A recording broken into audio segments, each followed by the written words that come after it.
Bonjour à tous, bienvenue à notre nouvel écho du jour très particulier, très spécial parce que c'est le premier de l'année 2021. Nous sommes ravis de vous retrouver sur notre plateforme. Nous vous souhaitons une excellente année 2021 de la part de toute la team d'Écho d'en haut.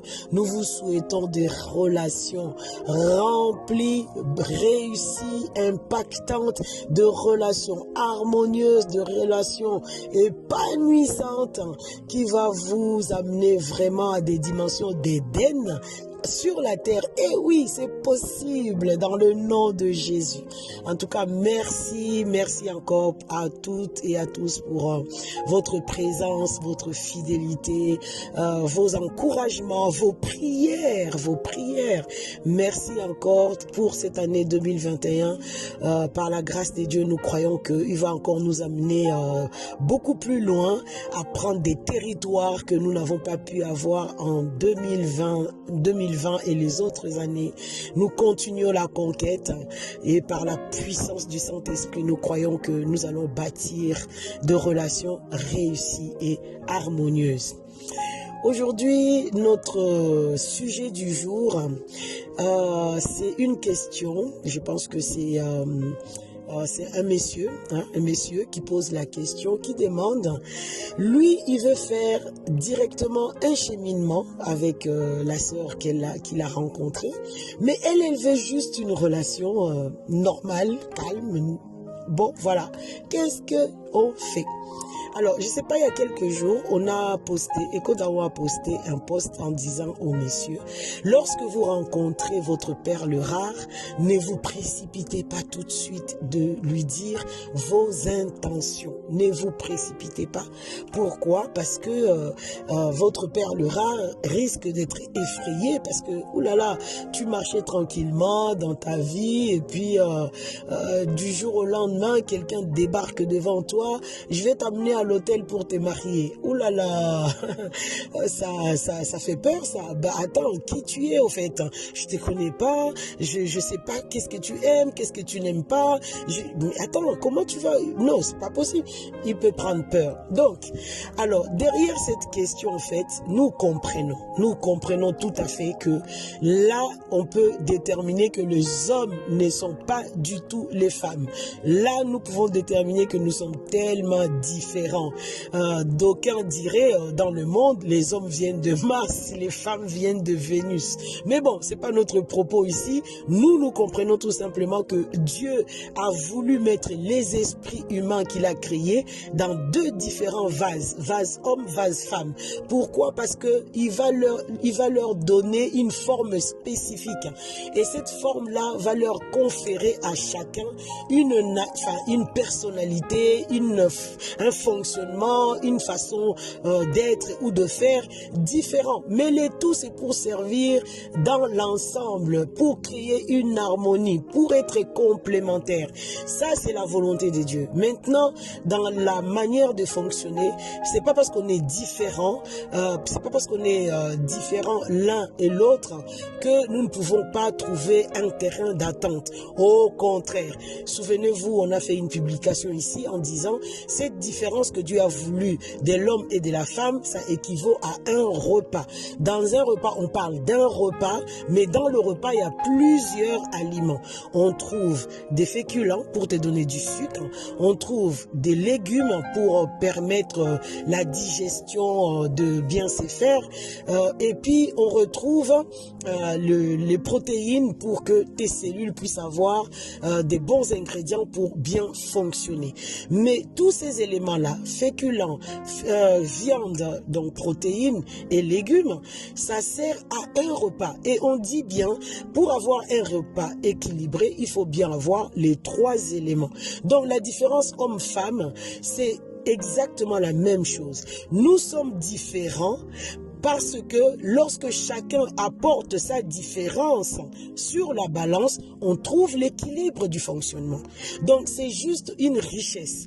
Maintenant, dans la fonctionnalité de ces aspects-là, nous devons tenir compte comment la femme fonctionne, comment l'homme fonctionne. Lorsqu'un homme rencontre une femme, de manière très générale, vous voyez, hein, tout vient du livre de la Genèse. Lorsqu'Adam se réveille de son profond sommeil, et que Dieu a extirpé la femme de la côte de l'homme, lorsqu'il se réveille, l'homme n'a aucune hésitation. Il voit la femme en face de lui, il dit, ah, voici cette... Même pas une hésitation. Il l'a reconnue tout de suite. Pourquoi? Parce que la femme était en lui, en fait. Il le connaissait de manière spirituelle. Il le connaissait, il savait que sa femme était comme lui, avait sa nature, avait son caractère, il le connaissait de manière spirituelle. Et lorsque il l'a vu en face, physiquement, il n'a fait que la reconnaître. Et c'est exactement la même chose qui se passe aujourd'hui lorsque un homme rencontre la perle rare. Il n'a aucune hésitation parce qu'un homme sérieux qui a conçu, qui a visualisé, qui a connu sa femme au-dedans de lui, lorsqu'il le voit en face physiquement, il sait le reconnaître tout de suite. Ah ouais, c'est toi, c'est toi. Mais le problème, c'est que l'homme est pressé de dire oui, je t'ai trouvé. De l'autre côté, la femme qui ne te connaît pas, c'est pour ça qu'on disait il va falloir lui donner le temps. Approche-toi d'elle, essaye de créer une amitié, essaye de parler avec, de discuter avec, tout doucement, tu vas encore mieux la connaître et surtout, elle va apprendre à te connaître. En discutant dans l'amitié, dans le respect l'un et l'autre, tu vas constater que la femme, ses yeux qui étaient comme aveuglés vont avoir des pépites. Ah, waouh, oulala, il est comme ça, waouh, je retrouve ça, je retrouve ça. Elle va commencer à apprécier, elle va commencer à te connaître. Et là seulement, quand tu vas voir ces pépites dans ses yeux, où elle commence à te reconnaître elle aussi, tu sauras aussi dans ton cœur le moment favorable pour te lancer et lui dire, n'est-ce pas que nous nous sommes trouvés? Tu ne trouves pas? Que penses-tu si on creuse et qu'on aille encore un peu plus loin? Elle ne pourra pas te dire non. Mais si elle ne te connaît pas, tu n'as pas passé le temps, tu n'as pas été patient et puis tout d'un coup, c'est comme si tu lui mettais un pistolet sur la tempe en lui disant, allez, exécutez, gauche, droite et tout. Non, tu lui fais peur. Elle ne peut pas accepter, ça va lui faire peur. Et c'est pour ça, il y a des frères, quand ils font cette gaffe-là, après ils payent cher. Hein. La fille se braque, la fille rejette et tout. Et après, il va trouver une autre méthodologie pour revenir sur les tapis et essayer de connaître la sœur pour que justement la relation commence à s'établir. Que ce ne soit pas ton cas dans le nom de Jésus. Donc, sur ces propos, ce que nous pouvons vous conseiller, c'est que, frère, sois patient. Si tu as reconnu ta perle rare, préserve-la, approche-toi d'elle commence à tisser une relation simple, une relation d'amitié, une relation une relation vraiment tranquille quoi, jusqu'à ce que la sœur puisse s'ouvrir, te donner son cœur et s'ouvrir à toi pour te donner la validation d'entamer une relation.